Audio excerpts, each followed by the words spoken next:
عن الوضع الصحي بإقليم الصويرة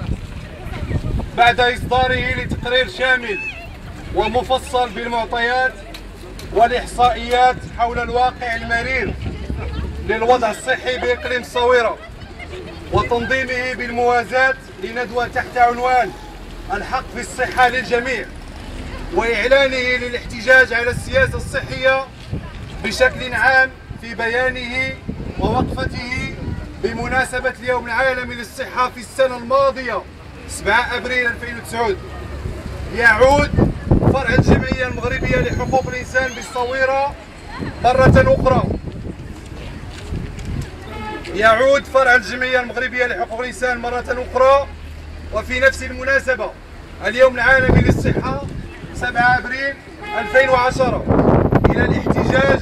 على واقع الصحة بالإقليم، الذي رغم بعض المجهودات المبذولة